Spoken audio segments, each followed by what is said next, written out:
Okay. Buenos dias. Good morning. Thank you for the introduction and thank you for coming.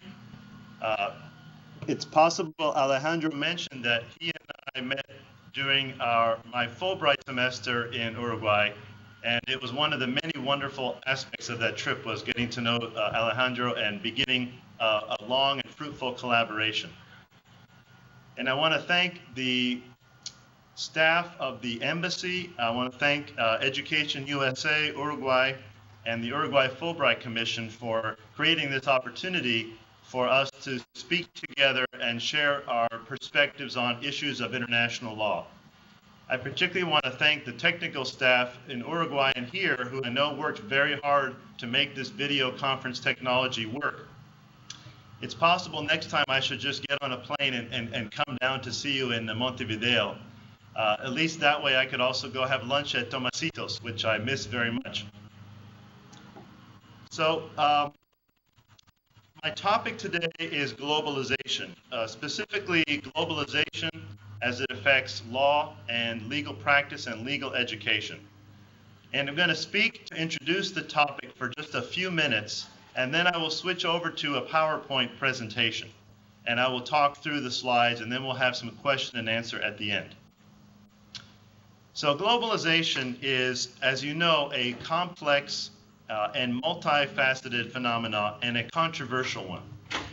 And we cannot hope to fully explore its many aspects today. But I want to begin by offering a short working definition of globalization, and then proceed to explore some of the implications of that definition of globalization for law through the PowerPoint presentation.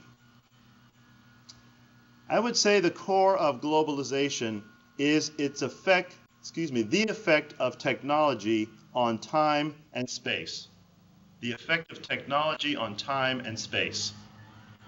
Because of the internet, telecommunications, and computer technology, many commentators have suggested that time and space have been compressed and maybe even eliminated as a significant factor in many kinds of human interactions and human social relations. So we're thinking about globalization here as the compression or the elimination of time and space for many kinds of interactions.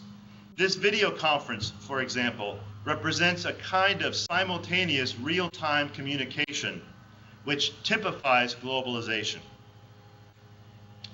Because of this compression, many kinds of interactions now take place relatively free of time and space, such as global financial transactions, which are one painful example for many of us in the world right now. Global communication and the global flow of ideas and information. This has many effects throughout our society. One particular effect is that it weakens state borders. States have traditionally assumed that they could effectively control what crosses their borders, what ideas cross their borders, what financial resources cross their borders, and the people that cross their borders. Globalization has challenged the ability of states to control their borders.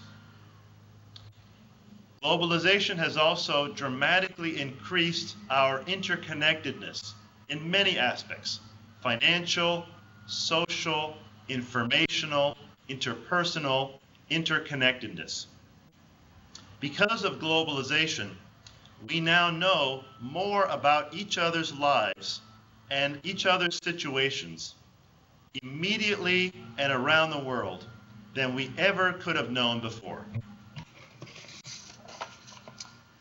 Because of this interconnectedness, our decisions that we make as citizens, or as consumers, or as investors, or as workers, affect one another's lives as they never have before. This degree of interconnectedness and the way we affect one another's lives has many implications for politics, for the economy, for society, and for law. one theme that runs through many of these effects is the tension between regulation or law, which is still territorial, and the many transnational or transboundary phenomena which law and regulation try to control. So states are finding a basic disconnection between a territorial model of law and a territorial model of politics and global transnational phenomena, such as the global economy. For many people, the global economy is the example of the problem that law and governance faces, where you're trying to manage and regulate a transboundary phenomena like the economy from traditional state-by-state based law and regulation. So it's this problem or this gulf between territorial law and trans-territorial phenomena that is the subject I want to explore in more detail today. So I'm going to switch now to the slide presentation, and if something happens in the technological transition, please let me know.